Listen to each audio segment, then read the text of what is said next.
Hello, I'm Anni Davey. I've been telling Bible stories to children for many years, and I've got some lovely ones to tell you from the New Testament in this section here. If you want to know about the background, where I got some of the background detail from, you can look it up on the web on truthortradition.com or www.korky.info, where we've written a book called Jesus, Faith and Fact. So it's all in there somewhere, but there's some interesting things here which you may not know. You may think you do know the stories, but wait and see. So let's see what we've got. Have you ever been to the seaside? I was brought up by the sea. I lived at Brighton from the age of 7 till when I got married, and we lived just behind one of the hotels on the seafront. So the beach was our back garden, really. We were always popping down there to have a sit on the beach or see the sea or feed the seagulls in those days. Not allowed to do that now. But being by the sea is lovely, isn't it? Did you know that Jesus once took his disciples on a trip to the seaside? They needed a holiday. They were always surrounded by crowds of people, weren't they? Why did crowds of people come to him? Well, it was because he helped them to understand about God, that God really loved them, didn't like the wrong things that they thought and said and did, but that he loved them and he wanted to have a relationship with them that was as good as it was when he first made Adam and Eve and walked with them in the garden. So that's why he came. So this is another story about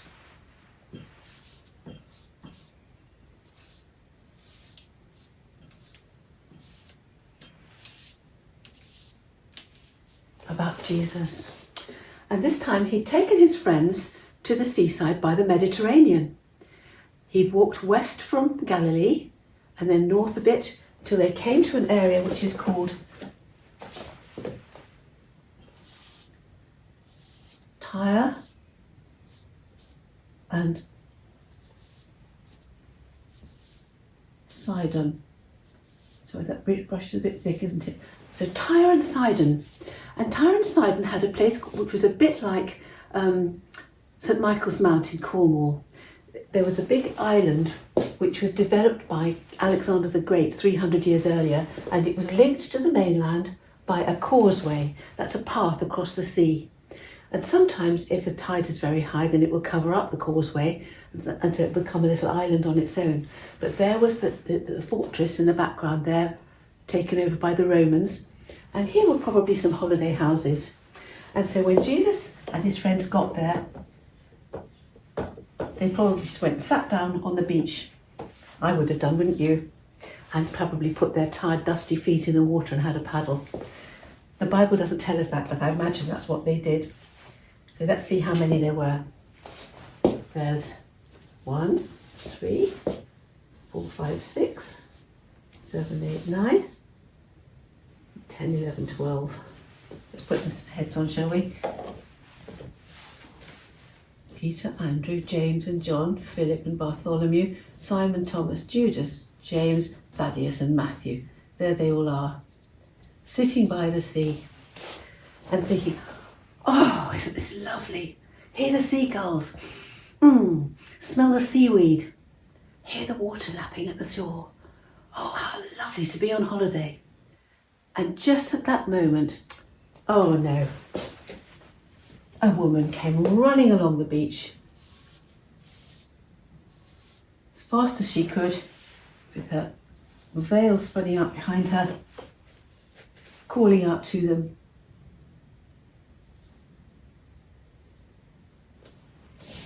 Jesus, Jesus, Son of David, please will you help me? And they thought, oh no, we've just come here for a bit of peace and quiet. And they said to Jesus, tell her to go away. Here's Jesus standing up here. Did Jesus ever tell anybody to go away? No. But the thing was, with this particular lady, was that they could see that she was different. She wasn't one of them. She wasn't a Jewish person. Now, when I went to Malta a few years ago now, people didn't even bother to ask who I was because they could see just by looking at me that I was English. So in the market, they would tell me the prices in English, or in a cafe, they would offer me an English menu. They didn't even need to ask me, and they could see by looking at this lady that she was from Syrophoenicia. She was from the hills, and she wasn't Jewish. She was a Gentile. And so when she came running along, they said, oh, no, not her. We don't want her. Sometimes, we think of people that we meet and we think, oh, we don't want them part of our group.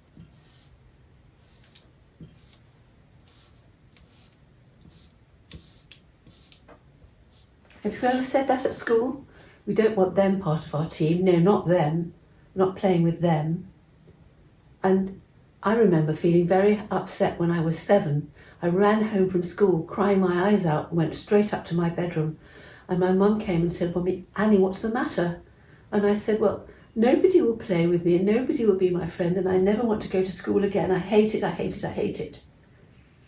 And nobody had told me at that time that Jesus would be my friend and that I could tell him about it, and that he would show me how to make friends and how to look after people.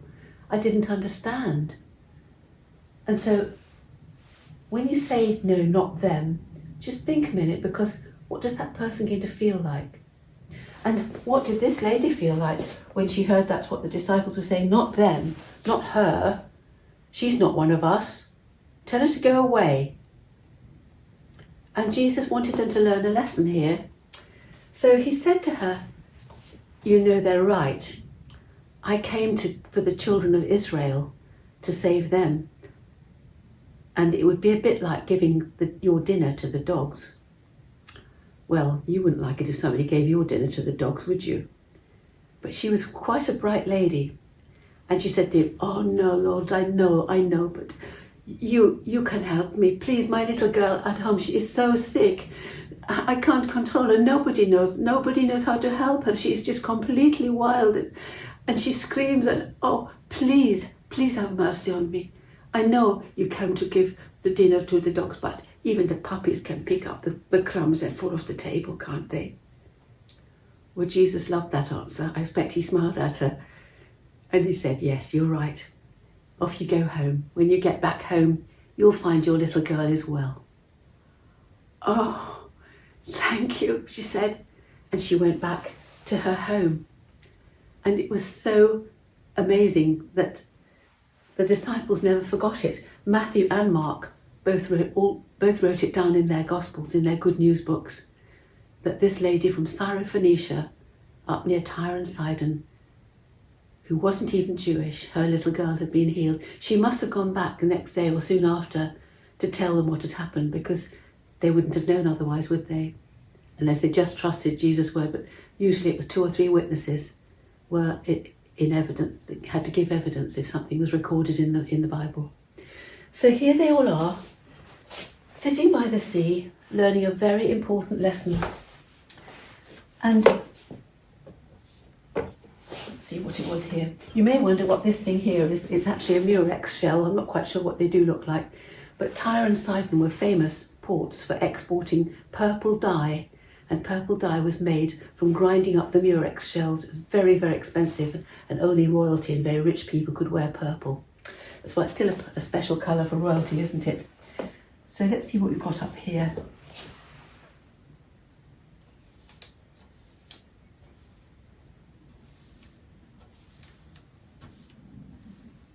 With Jesus,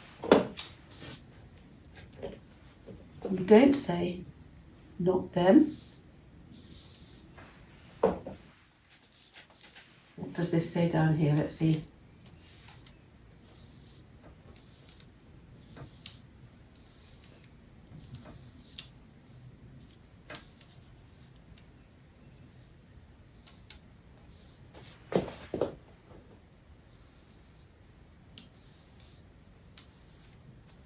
Shall we read it together? Nobody's left out. Nobody's left out. I don't know if any of you had a chance to watch the coronation service on Saturday, May the 6th, but King Charles III made sure that as many people as possible were included in the service. It was a service, a Christian service, where he received the orb, didn't he, and the sceptre, denoting the fact that the land was going to be full of integrity and justice, and under the cross of Christ, which is on top of the orb. And it was very, very, I found it very moving that he said that he came not to be served, but to be a servant. And this is the sort of attitude that Jesus wants us all to have, Nobody's to be left out. We're to include everybody and to share the good news of Jesus with as many people as we can.